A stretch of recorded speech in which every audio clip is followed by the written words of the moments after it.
దేవునికి మహిమ కలుగునుగాక. మరి ఈ అనుదిన దేవుని వాక్యాన్ని వీక్షిస్తున్న మీ అందరికీ ప్రభు పేట వందనాలు తెలియజేస్తున్నాను. మరి ఈ దినమున దేవుడు మనతో మాట్లాడే మాటను మనం ధ్యానం చేద్దాం.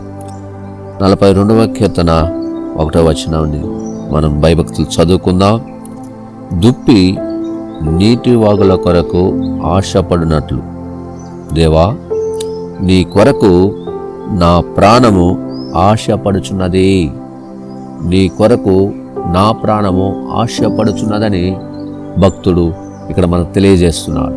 కనుక ఈరోజు ఈ మాటలు వింటున్న నీవు వేటి కొరకు ఆశపడుతున్నావు?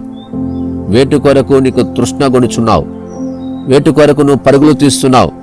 ఈ లోకంలో ఉన్నటువంటి చాలామంది ధనం వైపు, ఉద్యోగాల వైపు, చాలామంది ఈ లోకంలో ఉన్న సంపదల వైపు, ఈ లోకంలో ఉన్న సమస్త వైపు ఆశ కలిగి ఉన్నారు.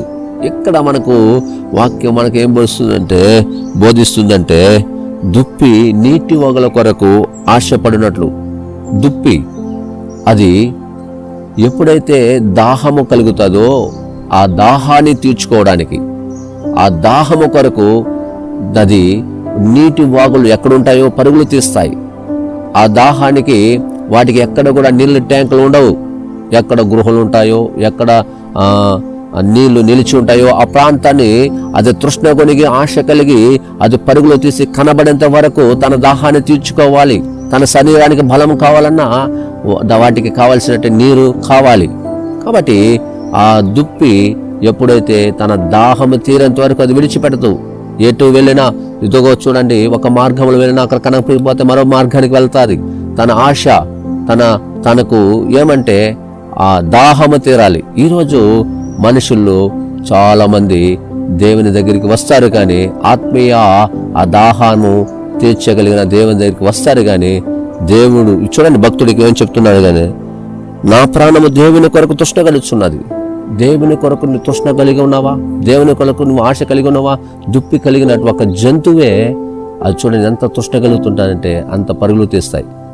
ఒక చివరిగా దేవుడు ఒక తృష్ణ ఈరోజు నీవు కూడా కలిగి ఉండాలని ఈ మాటలు తెలియజేస్తున్నాడు. నా ప్రియమైన వారలారా, ఈరోజు ఈ మాటలు వింటా నీవు చూడండి, భక్తుడికి ఏం చెప్తున్నాడంటే, దేవుని సన్నిధికి నేను ఎప్పుడు వచ్చేదను, ఆయన సన్నిధికి నేను ఎప్పుడు కనబడేదను. ఆయనకు చూడండి, ఎప్పుడు నాకు సమయం దొరుకుతుందా, ఎప్పుడు నేను దేవుని సన్నిధికి వెళ్ళాలా ఎప్పుడు కూడా ఆ యొక్క తృష్ణ ఆలోచన ఎవరికి ఉంటుందంటే దేవుని వాక్యం మీద శ్రద్ధ కలిగిన వారికి, దేవుడంటే ప్రేమ కలిగిన వారికి, దేవుని వాక్యానికి విలువిచ్చే వారికి, దేవుని కొరకు పరితపించేవారు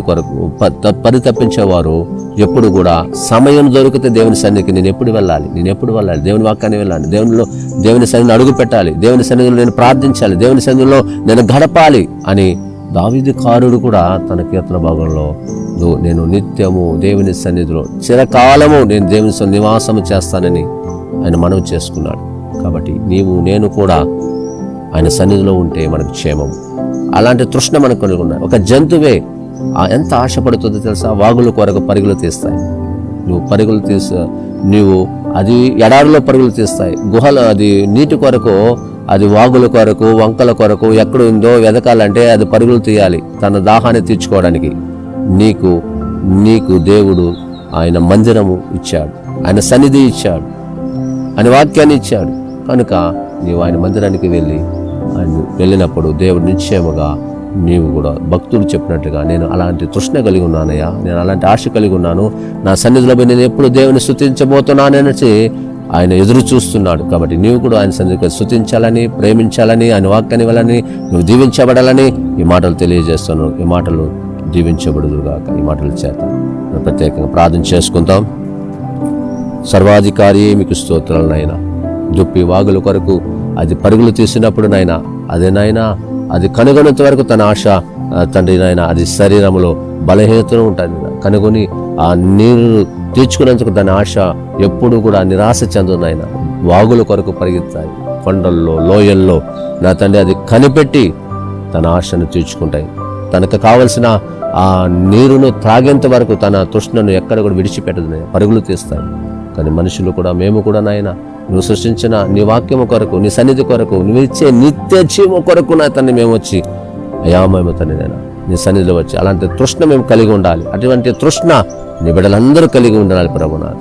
అందుకే మాకు ఈ గొప్ప ఆశీర్వాదకరమైన మాటలు ఈరోజు నీ బిడ్డలు వింటుండగా అటువంటి తృష్ణ నీ సన్నిధి వచ్చి గడిపే నిన్ను ప్రార్థించి నీకు మహిమ చెల్లించి మీకు కృతజ్ఞత చెల్లించే బిడ్డలుగా మార్చి నీ సన్నిధిలో నీ బిడ్డలను నిత్యము స్థిరకాలము వారిని అయా మీరు స్థిరపరచమని ప్రార్థన చేస్తూ స్తుతిస్తూ నీ బిడ్డలందరినీ ఈ మాటలు వింటున్న వారందరినీ దీవించి ఆశీర్వాదంతో నింపమని ప్రార్థన చేస్తూ యేసు నామములో అడుగుచున్నాము తండ్రి, ఆమేన్.